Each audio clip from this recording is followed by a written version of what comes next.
चलिए अब बात करेंगे फ्रांस में जय हो मोदी।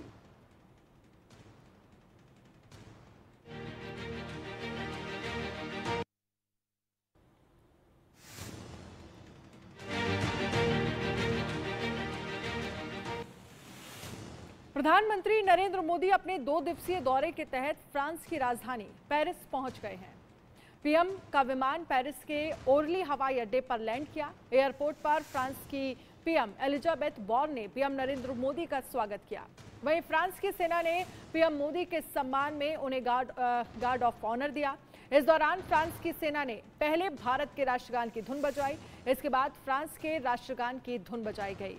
प्रधानमंत्री नरेंद्र मोदी जब पेरिस के होटल प्लाजा एथेनी पहुंचे, वहां होटल के बाहर भारी संख्या में भारतीय समुदाय के लोग पीएम के स्वागत के लिए जमा हुए। हाथों में तिरंगा लेकर उन्होंने भारत माता की जय और वंदे मातरम के नारे भी लगाए। पीएम मोदी 14 जुलाई को पेरिस में फ्रांसीसी राष्ट्रीय दिवस के लिए फ्रांस के राष्ट्रपति इमैनुअल मैक्रोन के साथ अतिथि के रूप में शामिल होंगे। आपको बता दें कि इस साल दोनों देशों के बीच रणनीतिक साझेदारी की 25वीं वर्षगांठ है। अपनी फ्रांस यात्रा के दौरान वो पीएम मोदी फ्रांसीसी कंपनियों के सीईओ के साथ मुलाकात भी करेंगे। फ्रांसीसी कंपनी के सीईओ से भी मुलाकात प्रधानमंत्री नरेंद्र मोदी की होगी। इसके साथ ही अपने आप में बेहद खास और अहम माना जा रहा है प्रधानमंत्री नरेंद्र मोदी का फ्रांस का ये 2 दिवसीय दौरा, और इसके बाद दुबई जाएंगे PM Modi. In Paris, where Prime Minister Shri Narendra Modi has just touched down on his visit to France. Behind me, in a very special gesture, the Prime Minister of France, Madam Elisabeth Borne, has come personally to the airport to receive the Prime Minister. नमस्कार, I'm Dr. Malini Ranganathan. मैं प्रवासी भारतीय सम्मान awardee हूँ, 2019 first Indian lady from France. So I'm so proud to be an Indian. It's been 40 years that I've been working for the culture and academics in France, and I'm very proud to be an Indian. And I'm so happy to see that today India is a country of honor, the first time ever in the history of France. हाँ जी, बहुत अच्छा लगा। वैसे मैं मोदी जी को तीसरी दफ़ा मिला हूँ। जब भी फ्रांस आते हैं मैं हर दफ़ा इनको मिलता हूँ। बहुत अच्छा लगता है जब अपने देश के प्रधानमंत्री यहाँ आते हैं और हमसे बातचीत करते हैं। हमने हाथ मिलाया, बहुत खुशी हुई उनसे बात। भारतीयों का मान बढ़ता है मोदी जी यहाँ से? बिल्कुल बढ़ता है जी। पहली दफ़ा नहीं बढ़ा, तीसरी दफ़ा फ्रांस में उनका मान बढ़ा है।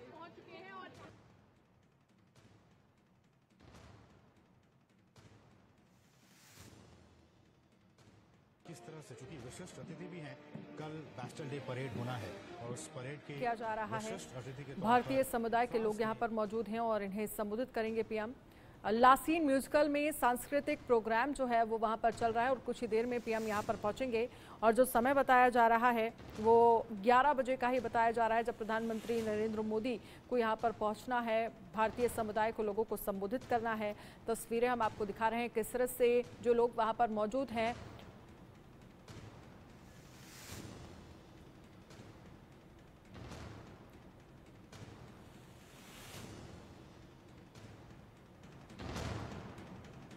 ये तस्वीरें हम आपको दिखा रहे हैं जहां पर आप देख सकते हैं। पहली तस्वीर है लासीन म्यूजिकल, जहां पर प्रधानमंत्री नरेंद्र मोदी संबोधित करेंगे भारतीय समुदाय को। और दूसरी तस्वीर हम आपको दिखा रहे हैं किस तरह से संजीत सिरोही हमारे साथ अंतर्राष्ट्रीय मामलों के जानकार जुड़ गए हैं। संजीत सिरोही, प्रधानमंत्री नरेंद्र मोदी फ्रांस पहुंच चुके हैं और कुछ ही देर में भारतीय समुदाय के लोगों को वहां पर संबोधित करेंगे। कैसे देखते हैं पीएम का फ्रांस का ये 2 दिन का दौरा और कितना अहम माना जाए?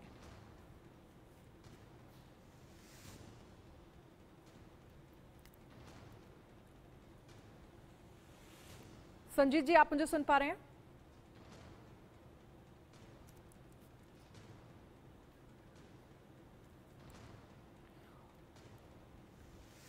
तो प्रधानमंत्री मोदी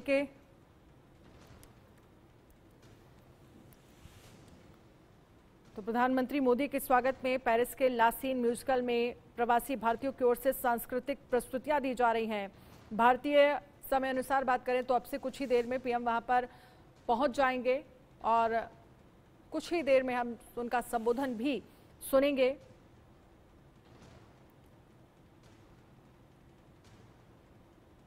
तो अपने आप में बेहद अहम माना जा रहा है ये पूरा दौरा।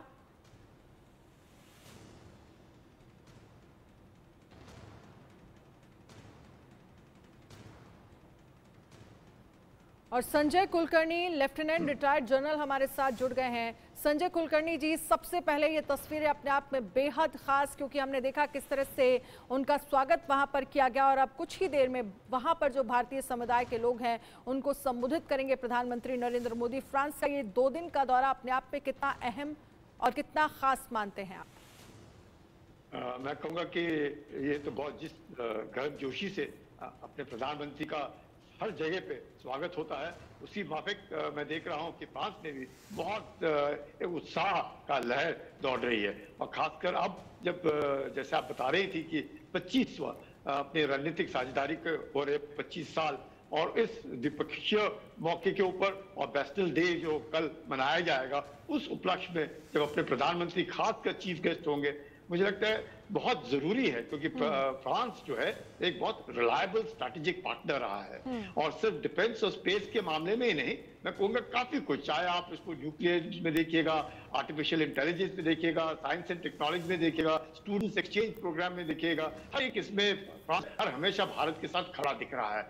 और यही कारण है कि प्रधानमंत्री भी 2015 के बाद तकरीबन 6ठी विजिट है पेरिस जा रहे हैं प्रधानमंत्री। और जो उनका मुझे लगता है पर्सनल केमिस्ट्री जो है उनके राष्ट्रपति मैक्रोन के साथ, वो भी दर्शाती है कि वाकई एक तरीके से फ्रांस भी भारत को चाहता है। और जिस प्रकार से अंतर्राष्ट्रीय जो ढांचा बदली हो रहा है और जिस तरीके से अनिश्चितता बढ़ रही है, उसके मद्देनजर मुझे लगता है कहीं ना कहीं इस तरह की जो साझेदारियां हैं, इस तरह की जो मंच है, इस तरह की जो दोस्ती है, बहुत मायने रखती है। और भारत भी जिस प्रकार से भारत की आर्थिक स्थिति बढ़ रही है, भारत का जिस प्रकार से सम्मान हो रहा है, भारत के जिस प्रकार से प्रधानमंत्री जहां पर भी जाते गर्मजोशी से उनका स्वागत किया जाता है, साफ जाहिर होता है कि भारत एक उस मुकाम पर जहां पहुंचा है कि सब कोई अब भारत के साथ दोस्ती बढ़ाना चाहता है, और वो साफ नजर आ रहा है।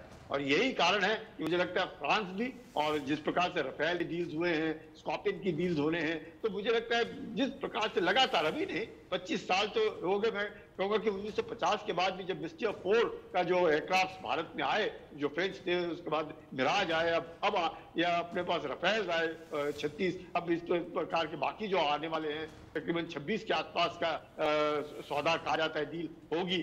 जो 3 स्कॉर्पियन पनडुब्बियों की डील होगी, 6 ऑलरेडी बन रही है, 6ठी इंट्रोड्यूस होने वाली है। तो मुझे लगता है इन सब के मद्देनजर बहुत ही एक रिलायबल स्ट्रैटेजिक पार्टनर, और जिस प्रकार से चीन जो है विस्तारवाद को लेकर के, और जिस प्रकार से चीन का एक तरीके से अलग व्यवहार पूरे विश्व भर में देखा जा रहा है, और जो मैं कहूँगा कि इंडो पैसिफिक में भी भारत और फ्रांस के बीच में जो संबंध है वो बहुत गहरे हैं। पिछले 5 साल से लगातार इंटरऑपरेबिलिटी में आप देखिएगा, जिस प्रकार से हम एक्सरसाइजेस कंडक्ट करते हैं, चाहे शक्ति है, गरुड़ा है, बार बार अभी इस बार देखिएगा कॉन्टिजेंट देखिएगा, पंजाब रेजिमेंट का तीनों इंटर सर्विसेज 269 मेंबर्स, कहाँ गए हैं इतने सारे लोग? कभी भी मुझे नहीं लगता है। जिस प्रकार से राष्ट्रपति राइफल का बैंड, जिस प्रकार से राफेल भाग लेंगे, ग्लोब मास्टर्स भाग लेंगे उनके फ्लाई पास्ट में, मुझे लगता है बहुत ही एक गर्मजोशी, एक बहुत नजदीकी दिखाता है। और एक इंटरनेशनल प्लेटफॉर्म के ऊपर भारत और फ्रांस दोनों का इस तरह का नजदीकी आना, मुझे लगता है एक बहुत अच्छा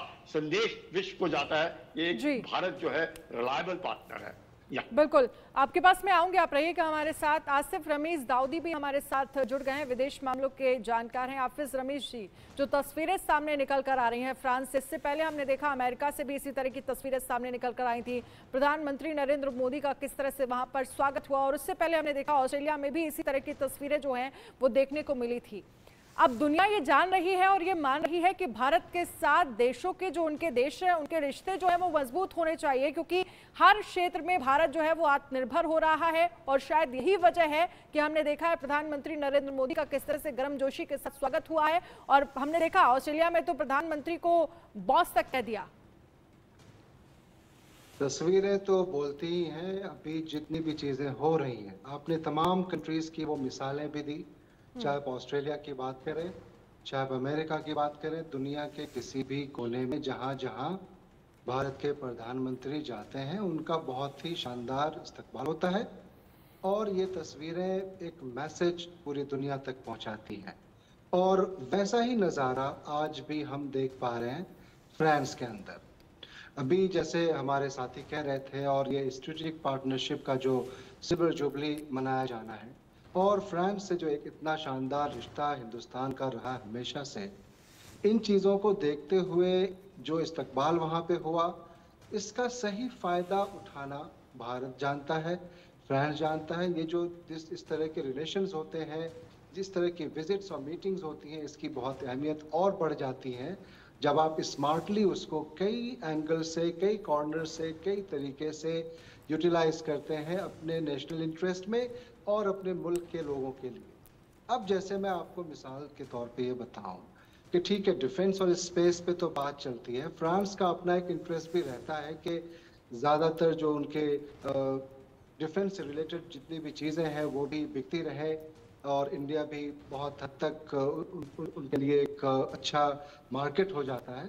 लेकिन उसके अलावा मैं बताऊं तो जिस तरह से दूसरे रिलेशंस बढ़ते हैं ऐसी सिचुएशंस में, चाहे आप डिफरेंट बिजनेस हो, ट्रेड हो, और इवन जब एक पैटर्न सेट होता है इस तरह की मीटिंग्स का, पिछले कुछ मीटिंग्स की बात करें, प्राइम मिनिस्टर्स के विजिट्स की बात करें, इवन 2009 में जब मनमोहन सिंह गए थे उस वक्त का मामला आप देखें, और अभी भी आप जब देखें जो गर्म जोशी अभी दिख रही है, वो पैटर्न ये होता है आमतौर से कि आप वहाँ जाते हैं, आपकी जो मीटिंग्स फिक्स होती हैं वो तो अपनी जगह पे हैं, बायलैटरल्स होती है वो अपनी जगह पे हैं, साथ साथ जो बिजनेस कम्युनिटी होती है, जो बड़े बिजनेस टाइकून्स होते हैं, उनको कैसे इंगेज किया जाए, किस तरीके से इंडिया आने के लिए या इंडिया में इन्वेस्ट करने के लिए उनको एक तरह से कन्विंस किया जाए, तैयार किया जाए, और उसके बाद जो डायस्पोरा से एक इंट्रैक्शन होता है, लोकल जो वहाँ के लोग होते हैं उनके साथ, होस्ट कंट्री के, और जो इंडिया के जो हमारी डायस्पोरा होती है, हर एक मुल्क में बहुत बड़ी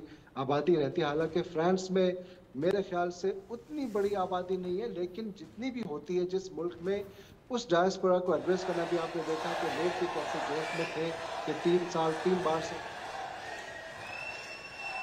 और ये सीधी तस्वीरें हम आपको दिखा रहे हैं जहां पर प्रधानमंत्री नरेंद्र मोदी पहुंच गए हैं। लास्ट सीन म्यूजिकल में सांस्कृतिक कार्यक्रम चल रहा था और प्रधानमंत्री नरेंद्र मोदी यहां पर पहुंच गए हैं और कुछ ही देर में भारतीयों को संबोधित करेंगे पीएम मोदी। अपने आप में बेहद खास ये तस्वीरें, किस तरह से भारतीयों में उत्साह जो है वो साफ तौर पर यहाँ नजर आ रहा है, कैसे भारत माता की जय के नारे यहाँ पर लगाए जा रहे हैं, और अभी फिलहाल राष्ट्रगान हो रहा है वहां पर।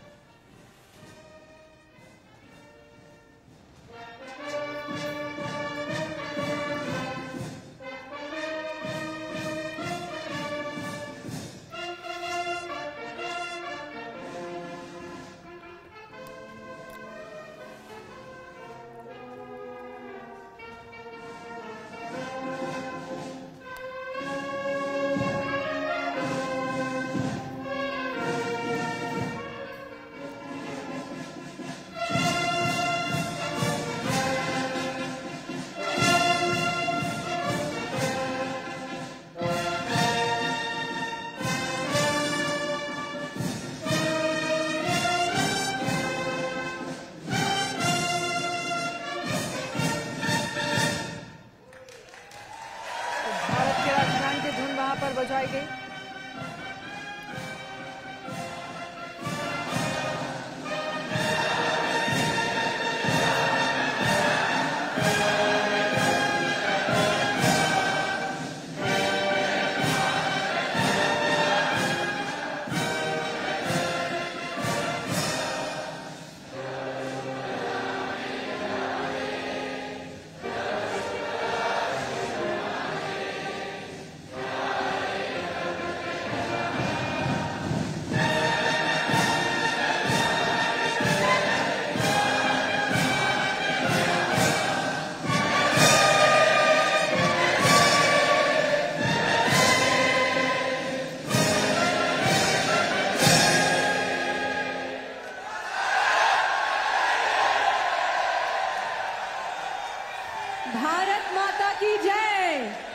And now, ladies and gentlemen, we welcome from the whole team of the Embassy of India here, our beloved, our honorable, हमारे पूजनीय, हमारे अग्रगण्य, हम सब के प्रिय Shri Narendra Modi ji, our Honorable Prime Minister of India.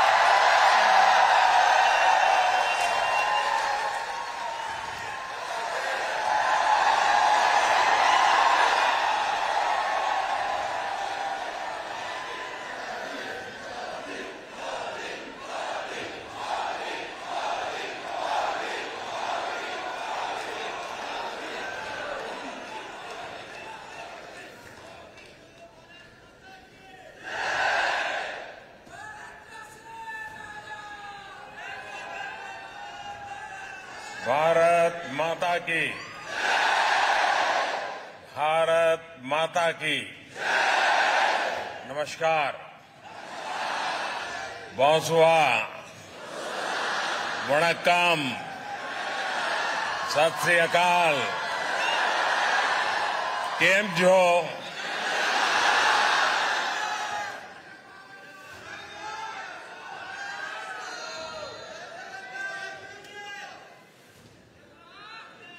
आज का ये नजारा, ये दृश्य अपने आप में अद्भुत है।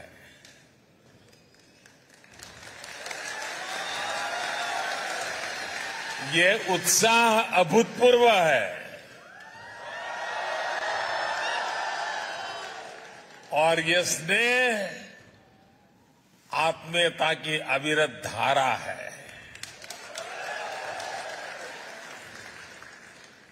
ये स्वागत उल्लास से भर देने वाला है।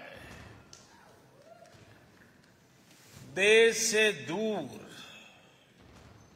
जब मैं भारत माता की जय का आह्वान सुनता हूं, कहीं से आवाज आती है नमस्कार, तो ऐसा लगता है जैसे घर आ गया हो।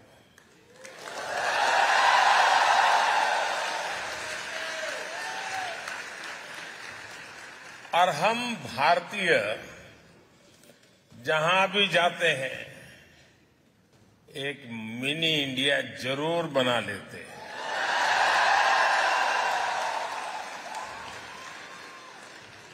और मुझे आज बताया गया कि आज इस समारोह में बहुत लोग ऐसे हैं जो 11-11, 12-12 घंटे सफर करके यहां पहुंचे हैं।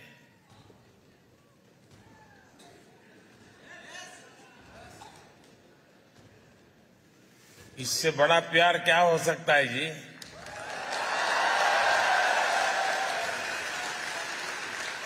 और हम जानते हैं कि टेक्नोलॉजी के जमाने में किसी के लिए भी घर बैठ करके मोबाइल फोन पर लाइव टेलीकास्ट सुनना कोई मुश्किल काम नहीं है। लेकिन उसके बावजूद भी इतनी बड़ी तादाद में इतने दूर से लोगों का आना, समय निकाल करके आना, और मेरे लिए तो ये एक बहुत बड़ा सौभाग्य का अवसर है कि मुझे आप सबके दर्शन करने का अवसर मिला है।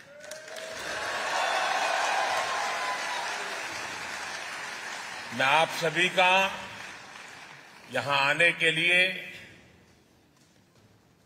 हृदय से बहुत बहुत आभार व्यक्त करता हूं।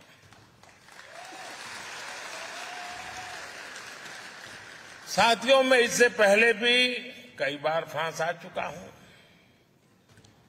लेकिन इस बार मेरा फ्रांस आना और भी विशेष है।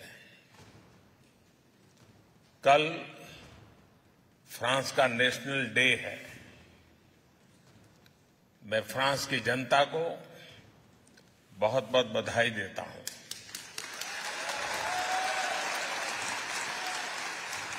और इस महत्वपूर्ण अवसर पर मुझे आमंत्रित करने के लिए मैं फ्रांस के लोगों का हृदय से धन्यवाद करता हूं।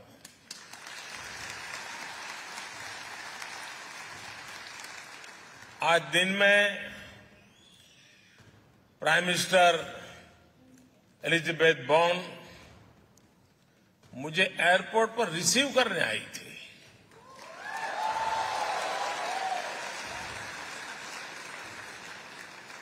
और कल मैं अपने मित्र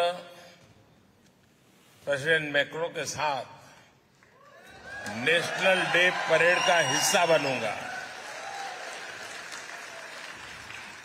ये आत्मीयता सिर्फ दो देशों के नेताओं के बीच नहीं है, बल्कि ये भारत फ्रांस की अटूट दोस्ती का प्रतिबिंब है, रिफ्लेक्शन है।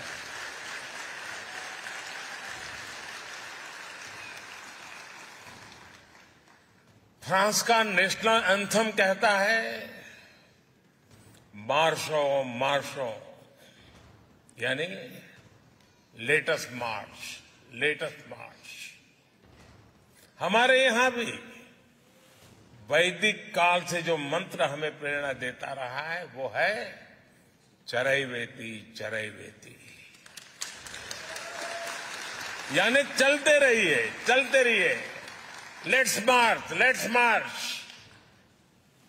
और यही भावना कल हमें नेशनल डे परेड में भी दिखाई देने वाली है।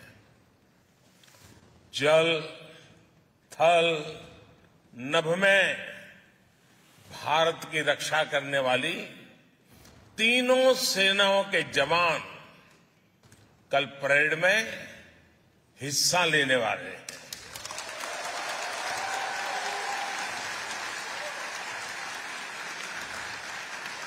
और ये जो संघ है ना,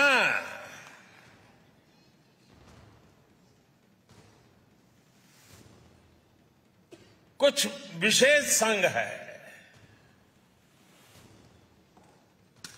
संघ भी है, अलग अलग रंग भी है,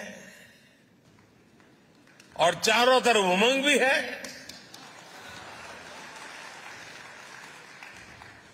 ये वाकई अद्भुत है। भारत फ्रांस की स्ट्रेटेजिक पार्टनरशिप के 25 साल के उत्सव का इससे बेहतर तरीका और क्या हो सकता है। साथियों, आज दुनिया नए वर्ल्ड ऑर्डर की तरफ बढ़ रही है। भारत का सामर्थ्य और भारत की भूमिका बहुत तेजी से बदल रही है। भारत इस समय G20 का प्रेसिडेंट है।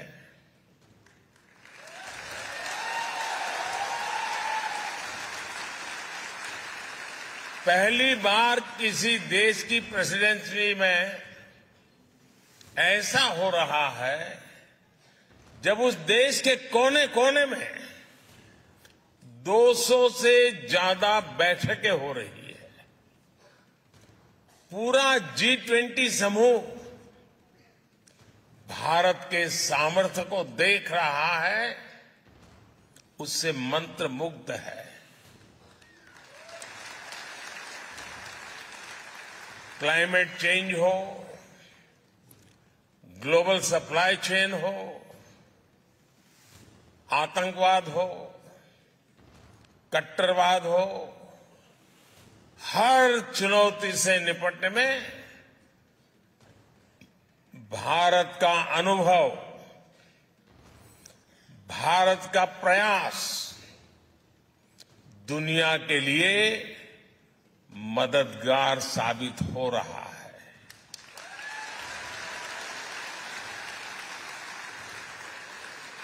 भारत कहता है एकम सत विप्रा बहुधा वदंती, यानी सत्य एक ही है, उसको व्यक्त करने के तरीके अलग अलग हो सकते हैं।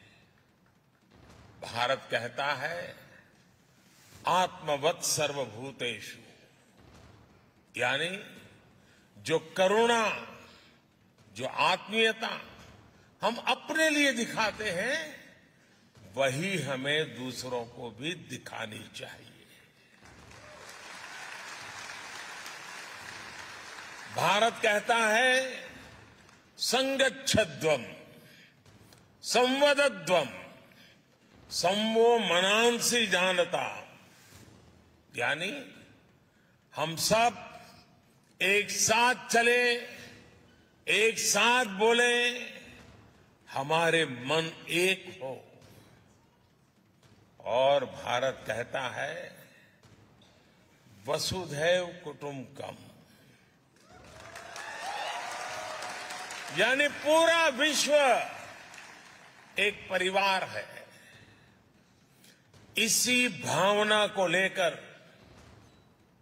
हम एक बेहतर समाज, एक बेहतर दुनिया का निर्माण कर सकते हैं। इसी भावना के साथ भारत और फ्रांस 21वीं सदी की अनेक चुनौतियों से निपट रहे हैं। इसलिए इस अहम समय में फ्रांस भारत के बीच की स्ट्रेटेजिक पार्टनरशिप का महत्व और ज्यादा बढ़ गया है। और आप जानते हैं कि भारत फ्रांस की इस पार्टनरशिप को कौन लगातार मजबूत कर रहा है? कौन इसे मजबूत कर रहा है? कौन कर रहा है? कौन कर रहा है? कौन दोनों देशों के संबंधों को नया आयाम दे रहा है? आपका जवाब सही नहीं है। ये मोदी नहीं कर रहा है।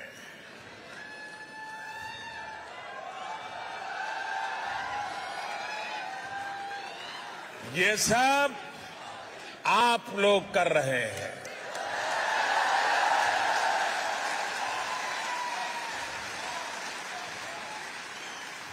हमारा पीपल टू पीपल कनेक्ट दोनों देशों को लोगों के बीच आपसी विश्वास, इस साझेदारी का सबसे मजबूत आधार है।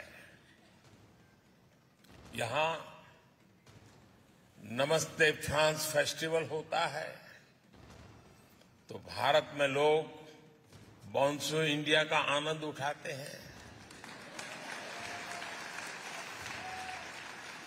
हम दोनों देशों की हेरिटेज हो या हिस्ट्री, आर्ट हो या एस्थेटिक्स, क्राफ्ट हो या क्रिएटिविटी, कुजीन हो या कल्चर, फैशन हो या फिल्म, ये सब हमें जोड़ते हैं। ये सब हमें साथ लाते हैं। फ्रांस के फुटबॉलर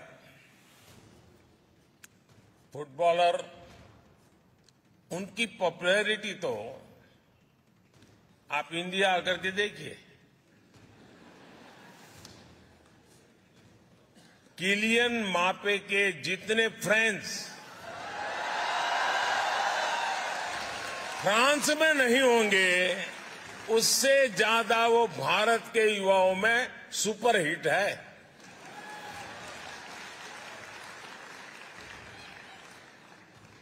साथियों, मेरा खुद का व्यक्तिगत रूप से फ्रांस के प्रति लगाव बहुत पुराना रहा है और मैं उसे कभी भूल नहीं सकता। करीब करीब 40 साल पहले गुजरात में, अहमदाबाद में फ्रांस के एक कल्चरल सेंटर अलायंस फ्रांसे की शुरुआत हुई थी और भारत में फ्रांस के उस कल्चरल सेंटर का पहला मेंबर आज आपसे बात कर रहा है।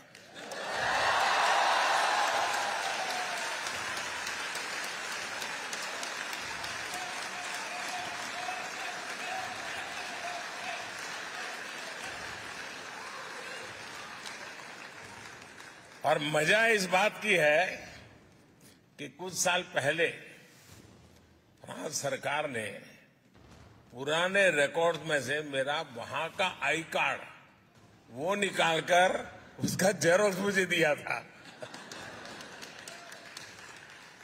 और वो उपहार मेरे लिए आज भी अनमोल है।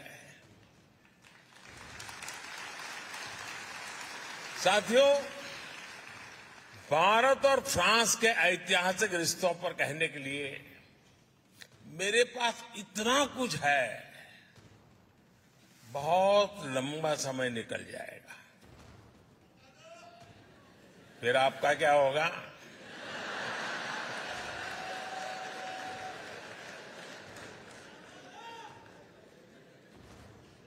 मैं जब 2015 में फ्रांस आया था,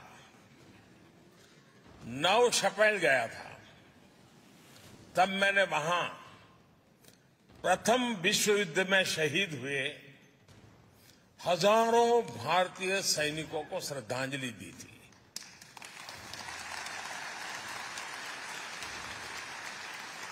सौ साल पहले ये भारतीय सैनिक फ्रांस के गौरव की रक्षा करते हुए, अपना कर्तव्य निभाते हुए फ्रांस की धरती पर शहीद हुए थे।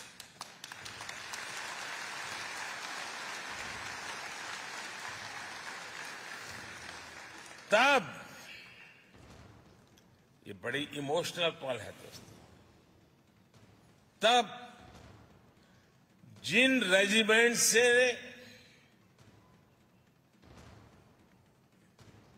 उन जवानों ने, उस रेजिमेंट के जवानों ने यहां युद्ध में हिस्सा लिया, उन्हीं में से एक पंजाब रेजिमेंट कल यहां नेशनल डे परेड में हिस्सा लेने जा रहा है।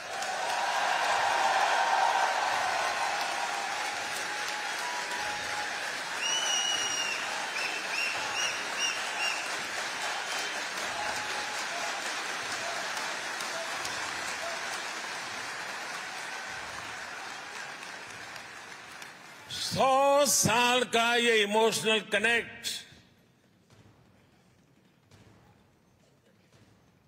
सर्वोच्च बलिदान देने की परंपरा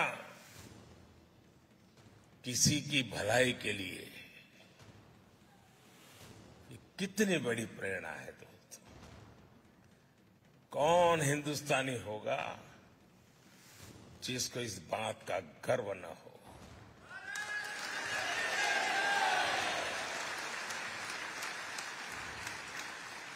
उस समय निभाए गए कर्तव्य को, समर्पण को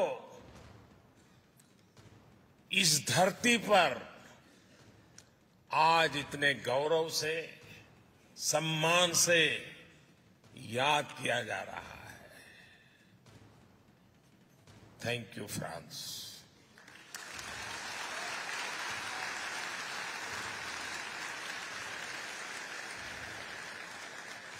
मुझे विश्वास है आज आप भारत फ्रांस के संबंधों को मजबूत बनाने के लिए जो कुछ कर रहे हैं, उस योगदान को मैं आपको बता रहा हूं, आपके लिए कह रहा हूं। आज आप जो कर रहे हैं उस कर्तव्य भाव को इतिहास में स्वर्ण अक्षरों में लिखा जाएगा।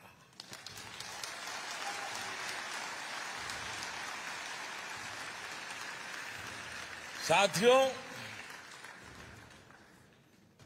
फ्रांस का गौरवगान करते हुए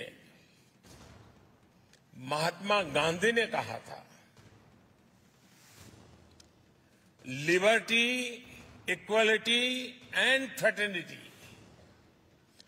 दुनिया को इन तीन शब्दों की शक्ति समझाने वाला देश फ्रांस है।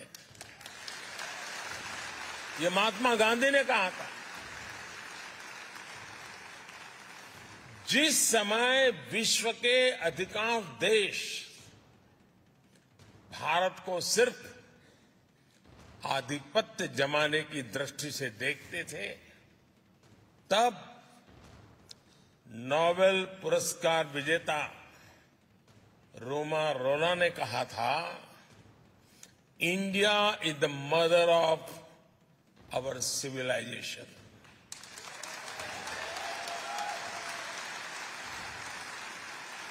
भारत का हजारों वर्ष पुराना इतिहास,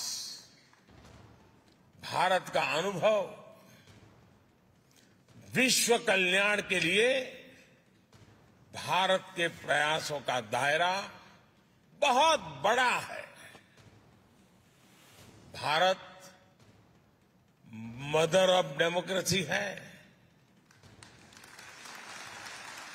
और भारत मॉडल ऑफ डायवर्सिटी भी है।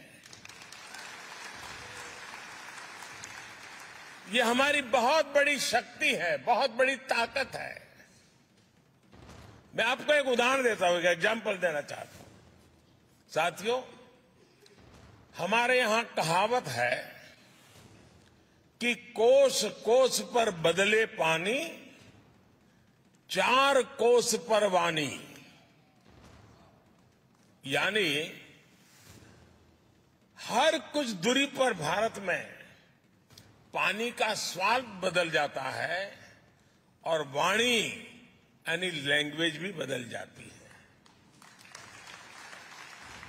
भारत में 100 से ज्यादा भाषाएं हैं, 1000 से ज्यादा बोलियां हैं। इन 100 से ज्यादा भाषाओं में हर रोज 32,000 अलग अलग न्यूज़पेपर छपा करते हैं।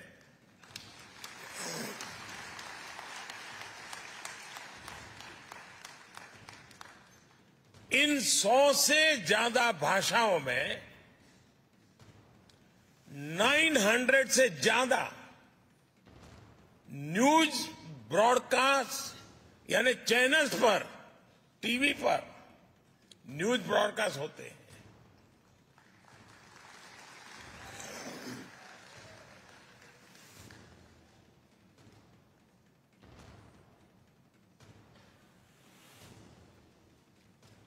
इन 100 से ज्यादा भाषाओं में करीब करीब 400 रेडियो चैनल्स ब्रॉडकास्ट होते हैं।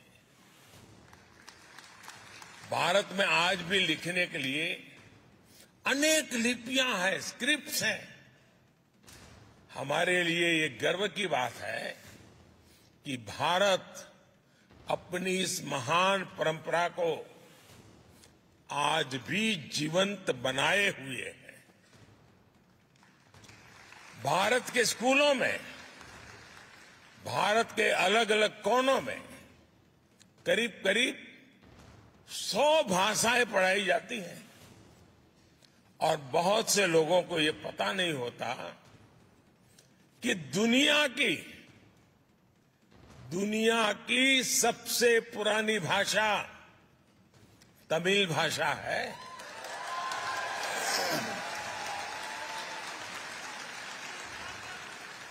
और इससे बड़ा गर्व क्या हो सकता है कि दुनिया की सबसे पुरानी तमिल भाषा भारत की भाषा है, हम भारतीयों की भाषा है।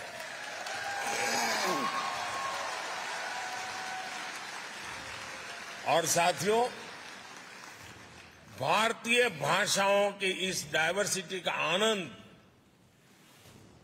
अब दुनिया भी ले रही है। कुछ दिन पहले आपने देखा होगा, टेनिस लीजेंड रोजर फेडरर को विंबलडन ने थलाइवा कहा था।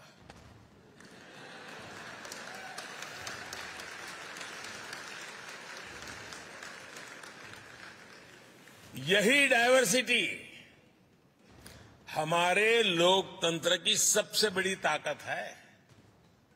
आज इसी ताकत के दम पर हर भारतीय अपने सपने पूरे कर रहा है, देश और दुनिया को आगे बढ़ा रहा है। आज कौन ये सुनकर गर्व से नहीं भर जाएगा कि भारत 10 साल में दुनिया की 10वीं से 5वीं बड़ी इकोनॉमी बन गया।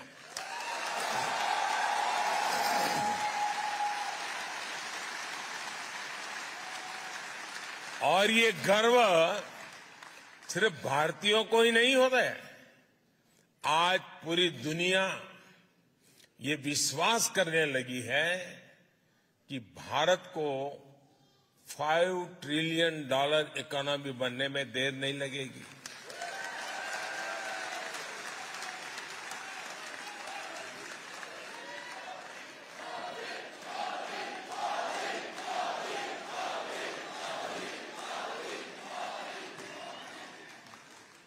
आपने हाल में आई यूएन की एक रिपोर्ट भी जरूर देखी होगी। उस रिपोर्ट में यूएन कहता है सिर्फ 10-15 साल के भीतर ही भारत ने 415 मिलियन यानी लगभग 42 करोड़ देशवासियों को 42 करोड़ देशवासियों को गरीबी रेखा से बाहर निकाला है।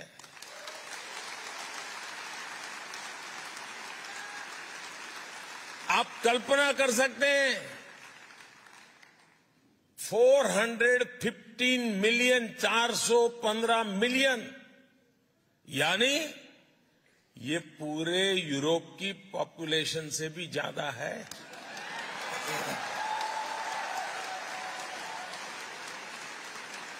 ये पूरे अमेरिका की पॉपुलेशन से भी ज्यादा है। आईएमएफ की भी एक स्टडी कहती है कि भारत में एक्सट्रीम पॉवर्टी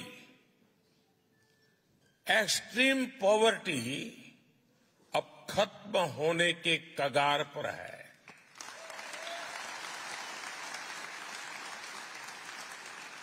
भारत जब इतना बड़ा काम करता है तो इसका फायदा सिर्फ हमें ही नहीं,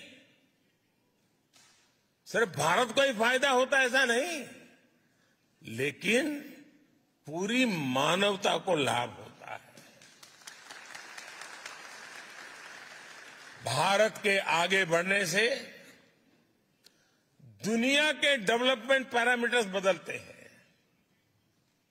उनमें सुधार में एक उछाल आ जाता है और दुनिया के दूसरे गरीब देशों को भी विश्वास आता है कि हां, हालात बदल सकते हैं, गरीबी दूर हो सकती है। साथियों, फ्रांस की ये धरती इस बात की गवाह है कि किसी भी देश में परिवर्तन के पीछे परिश्रम होता है, उस देश के नागरिकों का पसीना होता है। भारत की धरती भी आज एक बड़े परिवर्तन का गवाह बन रही है। इस परिवर्तन की कमान भारत के नागरिकों के पास है, भारत की बहनों बेटियों के पास है, भारत के युवाओं के पास है।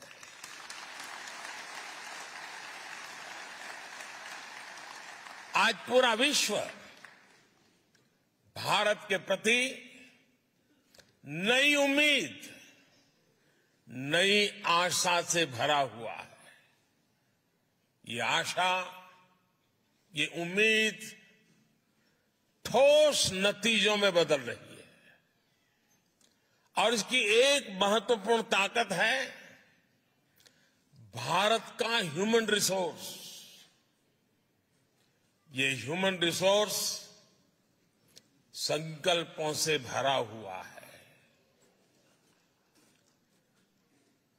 साहस करने की वृत्ति वाला है। ये भारत की डेमोक्रेटिक वैल्यूज के साथ मानवता के कल्याण के लिए मजबूती से कदम आगे बढ़ा रहा है।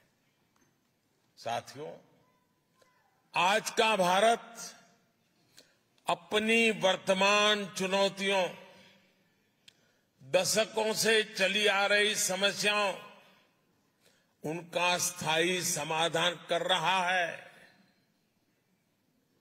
भारत ठान के बैठा है कि ना कोई अपॉर्चुनिटी गंवाएंगे और ना ही एक पल का समय गंवाएंगे।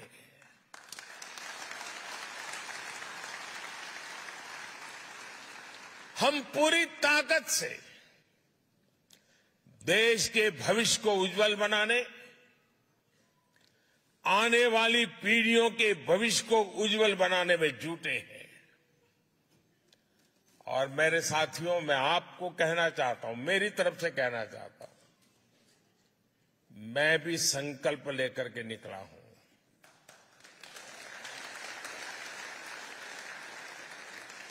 शरीर का कण कण और समय का पल पल सिर्फ और सिर्फ आप लोगों के लिए है, देशवासियों के लिए।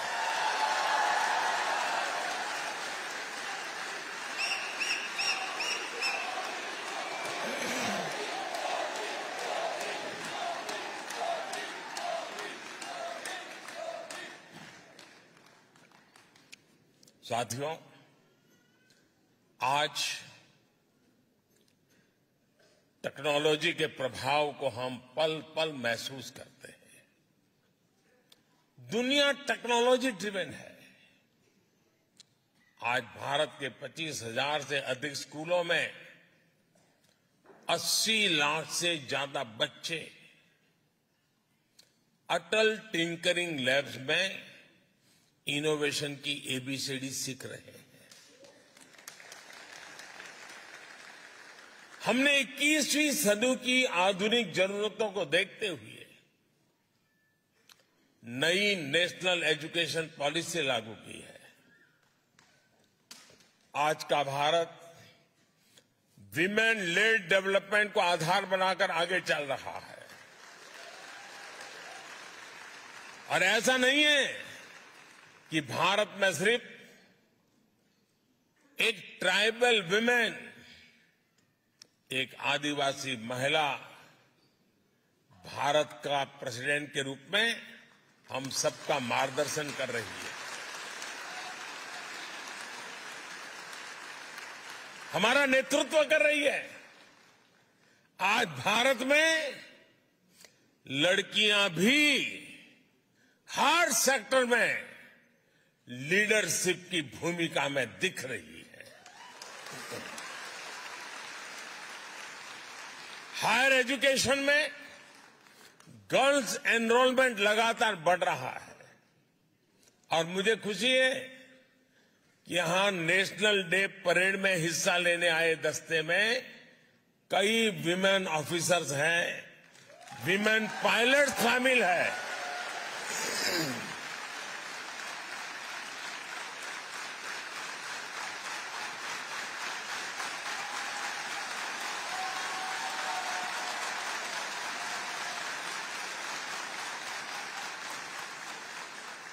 साथियों, 21वीं सदी की दुनिया टेक्नोलॉजी और टैलेंट के दम पर ही आगे बढ़ेगी। भारत और फ्रांस के बीच साझेदारी का ये बहुत बड़ा आधार है। हमारा स्पेस प्रोग्राम इसका प्रमाण है। थुम्बा में जब साउडिंग रॉकेट स्टेशन के निर्माण की बात आई तो फ्रांस ही था जो मदद के लिए आगे आया।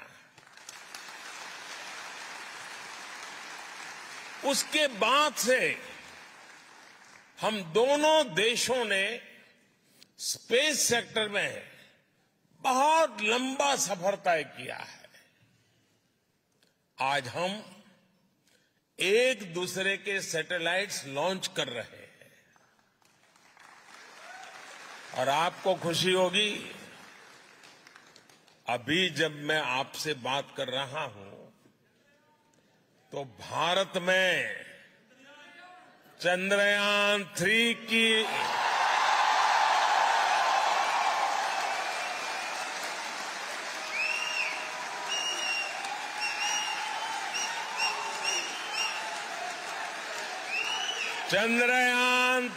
की लॉन्चिंग के लिए रिवर्स काउंटिंग की गूंज सुनाई दे रही है। कुछ ही घंटों बाद भारत के श्रीहरिकोटा से ये ऐतिहासिक लॉन्च होने जा रहा है। साथियों, स्पेस की तरह ही ऐसे अनेक सेक्टर्स हैं जिसमें भारत और फ्रांस की पार्टनरशिप दुनिया को नई दिशा देने में मदद कर सकती है। इंटरनेशनल सोलर अलायंस दुनिया को बहुत कुछ देने का सामर्थ्य रखता है। अब ऐसी पार्टनरशिप हम clean energy, critical and strategic technologies, clean transportation, electronics and communications, circular economy, health and nutrition, ऐसे कई सेक्टर में, हर सेक्टर में सशक्त करने का काम साथ मिलकर कर रहे हैं। बहुत कम लोगों को पता होगा, भारत और फ्रांस मिलकर बहुत लंबे समय से आर्कियोलॉजिकल मिशन पर भी काम कर रहे हैं और इसका विस्तार चंडीगढ़ से लेकर लद्दाख तक फैला हुआ है। साथियों, भारत फ्रांस पार्टनरशिप को मजबूत करने वाला एक और सेक्टर है डिजिटल इंफ्रास्ट्रक्चर। ये इंडस्ट्री 4.0 उसका भी बहुत बड़ा आधार है। आज दुनिया का, और आपको जरूर गर्व होगा ये सुनकर के, आज दुनिया का 46% real time digital transaction Bharat में होता है।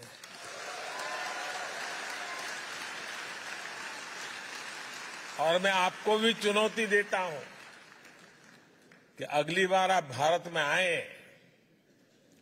तो जेब में एक भी पैसा लिए बिना निकलिए घर से। खाली जेब, सिर्फ मोबाइल फोन पर यूपीआई ऐप को डाउनलोड करके रख लीजिए। आप पूरा हिंदुस्तान घूम करके आएंगे, एक नए पैसे कैश की जरूरत के बिना आप अपना गुजारा कर सकते हैं।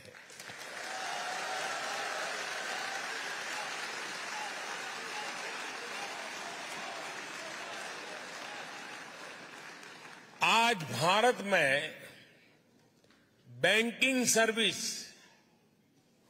24/7 एनी टाइम एनीवेयर लोगों की फिंगर टिप पर है। डायरेक्ट बेनिफिट ट्रांसफर गवर्नेंस का हिस्सा बन चुका है। भारत का यूपीआई हो या फिर दूसरे डिजिटल प्लेटफॉर्म्स, ये देश में बहुत बड़ा सोशल ट्रांसफॉर्मेशन लाए हैं और मुझे खुशी है कि भारत फ्रांस इस दिशा में भी मिलकर काम कर रहे थे। फ्रांस में भारत के यूपीआई के उपयोग को लेकर भी समझौता हो गया है।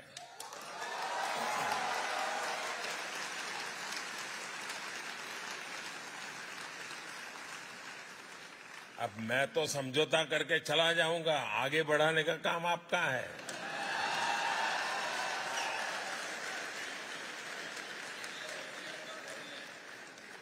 साथियों, आने वाले दिनों में इसकी शुरुआत आईफेल टावर से की जाएगी।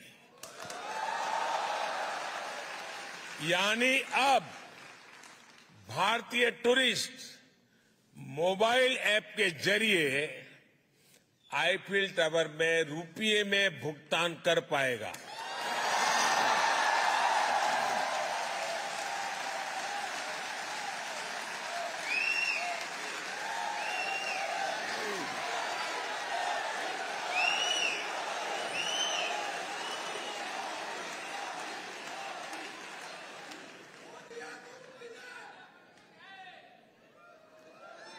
हाँ, मोदी है तो मुमकिन है, लेकिन आपकी आवाज ठीक नहीं कर सकता है।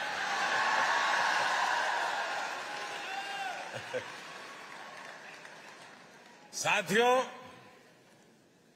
अब से कुछ देर बाद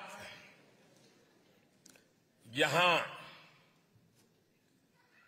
यानी कुछ हफ्ते महीने लग सकते हैं, यहां सरजी प्रीफेक्चर में भारत के महान संत तिरुवल्लुवर जी की प्रतिमा स्थापित की जा रही है।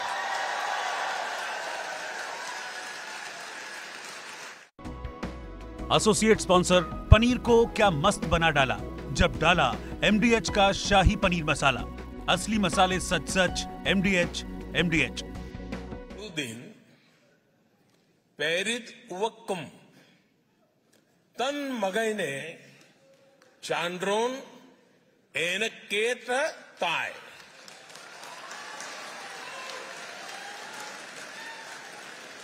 तमिल भाषी वाले मित्र तो समझ गए, लेकिन औरों को बताता हूं। इसका अर्थ बहुत ही मार्मिक है और तिरुवल्लुवर जी ने सदियों पहले ये ज्ञान हमें दिया है। इसका मतलब है, जब एक मां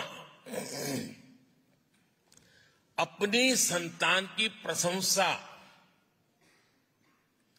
एक विद्वान के रूप में सुनती है, तो मां को इतना आनंद होता है, मां इतनी खुश होती है जितना उसके जन्म के समय भी नहीं हुई थी। यानी संतान के जन्म पर जितनी खुशी हुई, उससे ज्यादा खुशी जनता की अपने संतान की सफलता पर होती है। मां के लिए कहा है। और इसलिए जब आप विदेश में नाम कमाते हैं, जब दुनिया आपकी प्रशंसा करती है, तो मां भारती को भी वैसी ही खुशी होती है।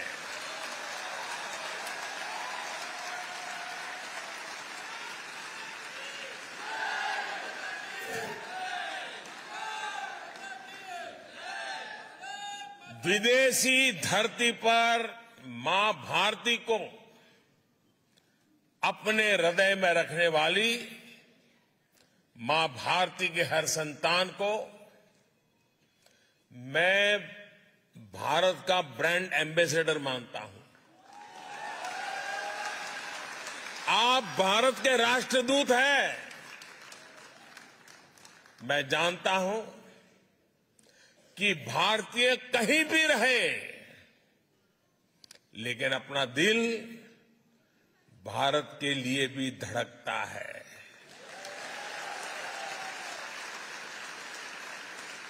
मैं अभी स्पेस की चर्चा कर रहा था और चिल्ला रहे थे आप लोग, चंद्रयान चंद्रयान चंद्रयान। मतलब आप है यहां, लेकिन दिल आपका चंद्रयान में लगा हुआ है।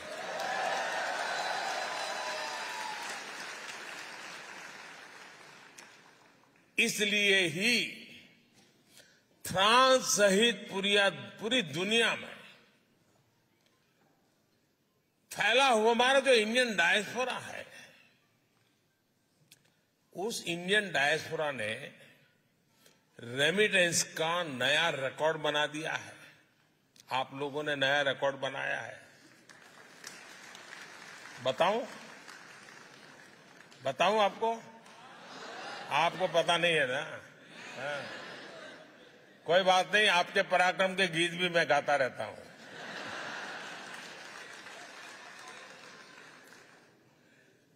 भारत दुनिया का पहला देश है जहां विदेश में रहने वाले भारतीय डायस्पोरा के माध्यम से एनुअल रेमिटेंस $100 बिलियन को पार कर चुकी है।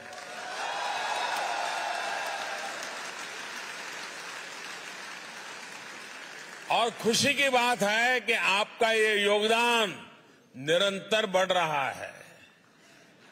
लेकिन मेरा आपसे एक और आग्रह है। मैं आपसे आग्रह तो कर सकता हूं ना?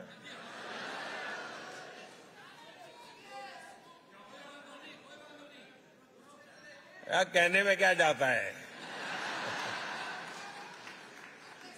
मोदी थोड़ा पूछने के लिए आने वाला है। मेरा आपसे आग्रह है, आपको अब भारत में निवेश के लिए भी पूरे उत्साह से आगे आना होगा। भारत अब अगले 25 वर्षों में विकसित होने के लक्ष्य पर काम कर रहा है। इसमें आपकी भूमिका भी बड़ी है। आप जिस भी सेक्टर में काम कर रहे हैं, उससे जुड़ी संभावनाओं को जरूर भारत में एक्सप्लोर करें। आज हर इंटरनेशनल एजेंसी कह रही है कि भारत आगे बढ़ रहा है, भारत ब्राइट स्पॉट है। भारत में इन्वेस्टमेंट की अभूतपूर्व अपॉर्चुनिटी बन रही है। आप भारत में इन्वेस्ट करिए। और आप जो जब कह रहा हूं ना, तो बाद में शिकायत मत करना कि मोदी ने तो बताया ही नहीं था। अभी अवसर है, और मैंने तो लाल किले से कहा था, यही समय है, सही समय है।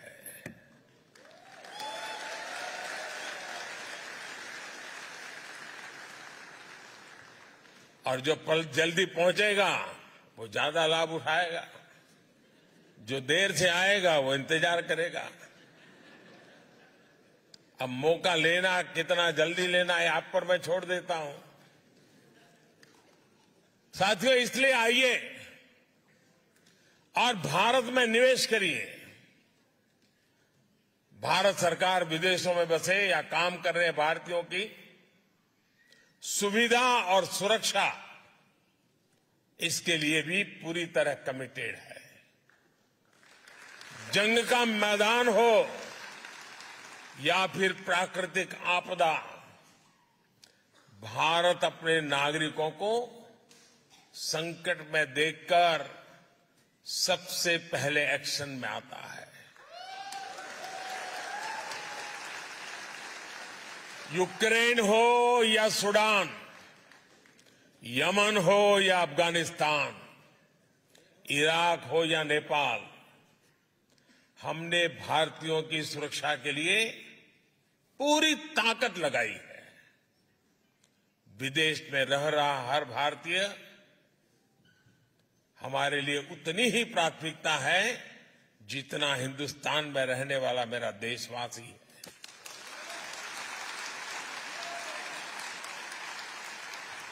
कुछ वर्ष पहले जब नीति आयोग बना तो हमने इंडियन डायस्पोरा के सामर्थ्य और योगदान को उचित स्थान दिया है। इसमें मुझे कहते हुए खुशी है कि रीयूनियन आइलैंड में ओसीआई कार्ड को लेकर जो दिक्कतें थी अब वो दूर हो गई है। अब वहां ओसीआई कार्ड इश्यू होने लग गए हैं। अब हम कोशिश कर रहे हैं कि मार्टिनिक और गवादेलूप में भी इसका समाधान निकाला जाए। साथियों, फ्रांस सहित अनेक देशों में अनेक साथी ऐसे हैं जो एकेडमिक से जुड़े हैं, रिसर्च से जुड़े हैं, टीचर है, प्रोफेसर्स हैं। मैं जब विदेश में ऐसे एकेडमिशियंस और प्रोफेशनल से मिलता हूं तो वो भी अक्सर कहते हैं कि उनके पास जो अनुभव है, ज्ञान है, एक्सपीरियंस है, उसे भारत के साथ कैसे जोड़ सकते हैं। और मैं आपको एक खुशखबरी देता हूं, इनकी इस इच्छा को भी हमने मान रखा है। ऐसे साथियों के लिए भारत के इंस्टीट्यूशंस में पढ़ाना अब आसान किया गया है। पिछली बार जब मैं फ्रांस आया था तब तय हुआ था कि फ्रांस में पढ़ने वाले भारतीय स्टूडेंट्स को 2 साल का पोस्ट स्टडी वर्क वीजा दिया जाएगा।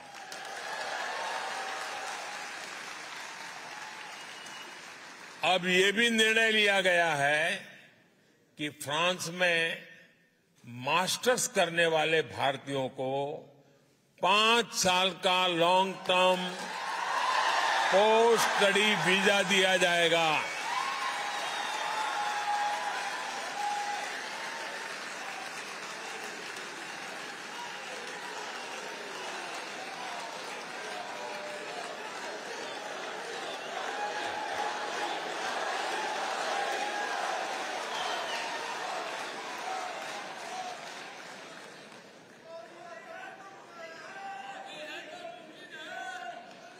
भारत सरकार ने फ्रांस सरकार की मदद से मार्सेय में नया कॉन्सुलेट खोलने का भी फैसला किया है। इससे भी आप सभी की सुविधा और बढ़ेगी। साथियों, मेरा फ्रांस के अपने दोस्तों से, यहां के नागरिकों से एक और आग्रह भी है। भारत इतना विशाल है, इतनी विविधताओं से भरा है कि हम भारतवासियों के लिए भी इसे पूरी तरह से देखने समझने के लिए एक जन्म कम पड़ जाता है। ऐसे विशाल भारत को देखने के लिए आज दुनिया उत्सुक है। आपको अपने इंटरेस्ट का कुछ न कुछ भारत में अवश्य मिलेगा। भारत में टूरिज्म का विस्तार साइट सीइंग से कहीं ज्यादा है। आप भारत की डायवर्सिटी देखेंगे तो भारत के दीवाने हो जाएंगे। हिमालय की ऊंची ऊंची पहाड़ियों से लेकर घने जंगलों तक, तपते रेगिस्तान से लेकर खूबसूरत समुद्र तटों तक, एडवेंचर स्पोर्ट से लेकर ध्यान और योग उसके केंद्रों तक, भारत के पास हर किसी के लिए कुछ न कुछ देने के लिए है। भारत की इस डायवर्सिटी को फील करने के लिए उसे समझने के लिए हमारे फ्रेंच दोस्तों को भारत लाना ये आप सबकी जिम्मेवारी है।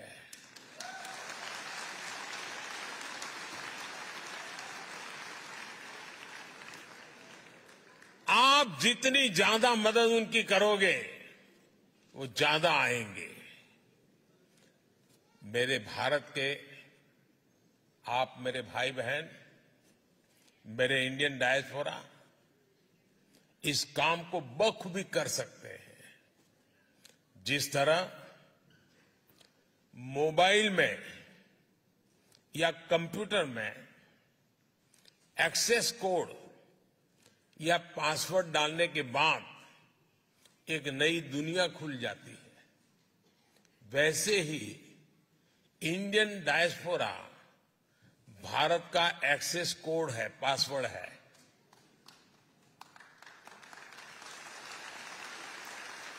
भारत में टूरिज्म बढ़े, इसे भी आप अपना मिशन बनाइए।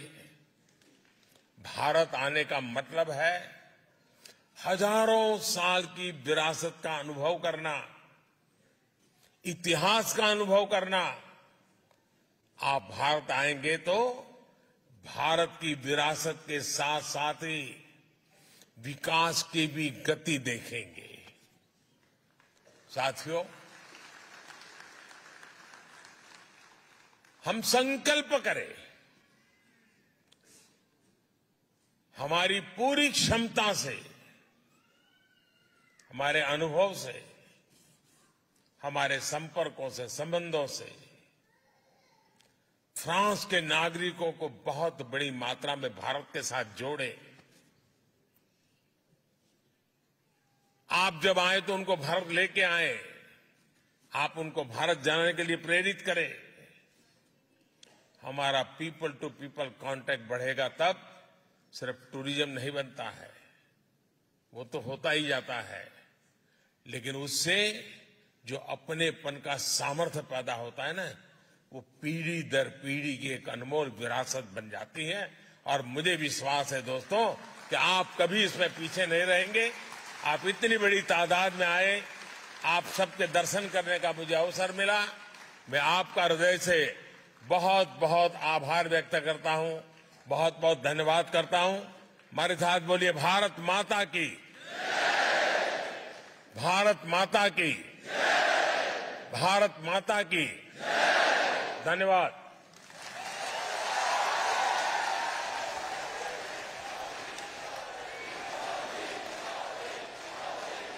प्रधानमंत्री नरेंद्र मोदी को आपने सुना। भारतीय समुदाय के लोगों को संबोधित करते हुए नजर आए प्रधानमंत्री नरेंद्र मोदी, और इसके साथ ही उन्होंने किस तरह से कहा कि आज का ये नज़ारा, ये दृश्य अपने आप में अद्भुत है, ये स्वागत उल्लास से भर देने वाला है। देश से दूर जब मैं भारत माता की जय का आह्वान सुनता हूं तो ऐसा लगता है जैसे घर आ गया हूं। हम भारतीय जहां जाते हैं वहां पर मिनी इंडिया बना लेते हैं, ये प्रधानमंत्री नरेंद्र मोदी की तरफ से कहा गया। उन्होंने कहा कि इस बार मेरा फ्रांस आना बहुत विशेष है। कल फ्रांस का नेशनल डे है और इसके लिए मुझे बुलाने के लिए धन्यवाद प्रधानमंत्री नरेंद्र मोदी ने दिया। मैं कल नेशनल डे परेड में शामिल होऊंगा। उन्होंने कहा कि ये दो नेताओं के बीच आत्मीयता ही नहीं बल्कि दो देशों की अटूटता का प्रतिबिंब है। कल जल थल नभ में हमारी रक्षा करने वाली सेनाएं परेड में हिस्सा लेने वाली हैं, ये प्रधानमंत्री नरेंद्र मोदी की तरफ से कहा गया।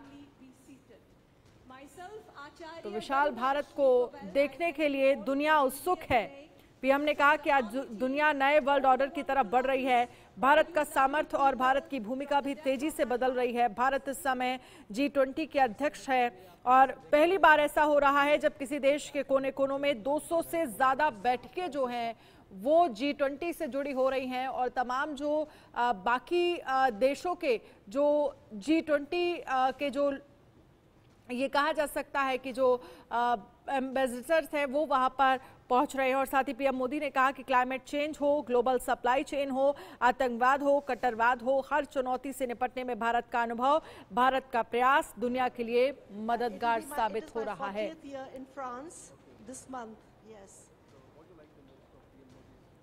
I think it was a brilliant speech, and I'm very touched. It was a beautiful speech, and I'm crying because I'm so moved. वहीं साथ ही उन्होंने चंद्रयान 3 की भी बात कही।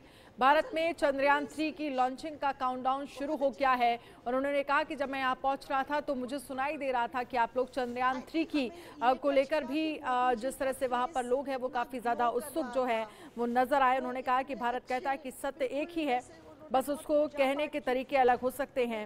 भारत का कहना है कि जो करुण आत्मीयता हम अपने लिए दिखाते हैं वो दूसरों के लिए दिखानी चाहिए। बड़े परिवर्तन की गवाह बन रही है भारत की धरती, ये प्रधानमंत्री नरेंद्र मोदी की तरफ से कहा। कह सकते हैं, हम क्या कहें कि उन्होंने हमारे देश का बहुत कुछ किया है, बहुत डिवोशन से कर रहे हैं। हमें आज, हम पहले थोड़े डाउटफुल थे उनके बारे में, मगर आज उनको सुन के हमें समझ में आ गया है कि उनका दिल बहुत बड़ा है। उन्होंने भारत बुलाया है आपको इन्वेस्ट करने के लिए। हाँ जी, हम तो टीचर हैं, हम तो जाते रहते हैं इंडिया। हाँ, हम तो जाते हैं। टूरिज्म को भी बढ़ाना है वहाँ के। हाँ, टूरिज्म हमें ज़्यादा करना है। हम तो भारत में, हमारा दिल तो भारत में ही है। हम तो जाते रहते हैं, इधर 40 इयर्स से रह रहे हैं, तब भी हम इंडिया जाते रहते हैं। हाँ, मगर हमें बहुत अच्छा लगा आज। थैंक यू जी, थैंक यू, नमस्कार।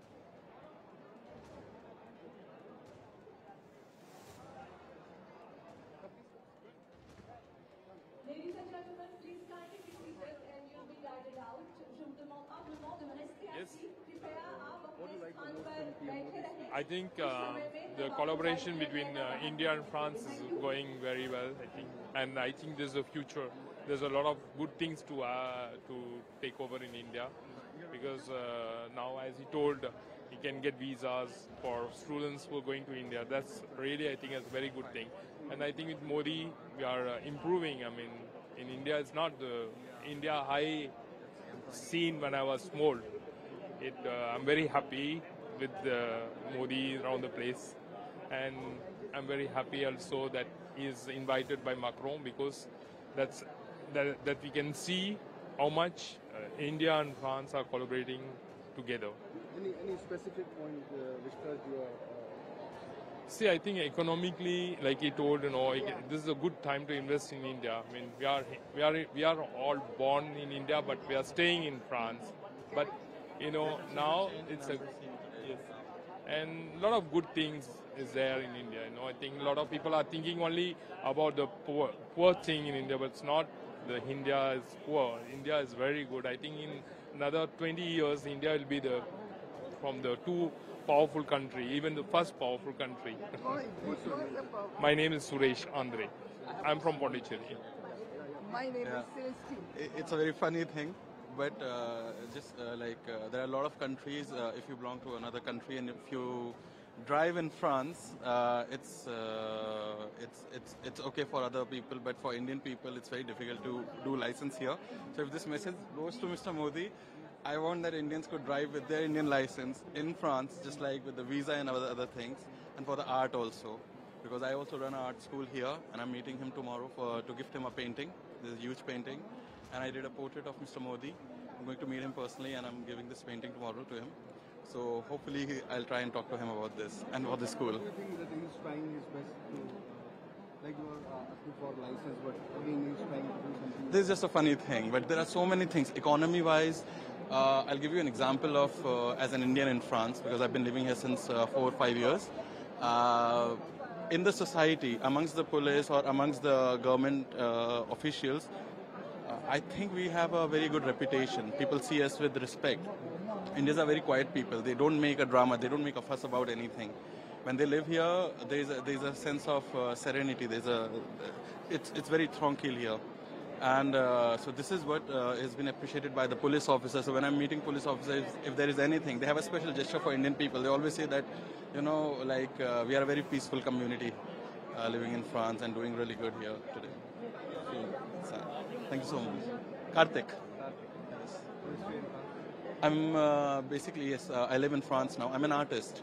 Yes, I'm an artist. So that's why I'm meeting Mr. Modi tomorrow, because I've just started my Indian art school. And I just want to say this to Indians, that the art school which I have opened in France, it's totally free for Indian people. It's on a full scholarship, 100% scholarship, and I'm inviting a lot of Indian artists to come here, and they're going to study here.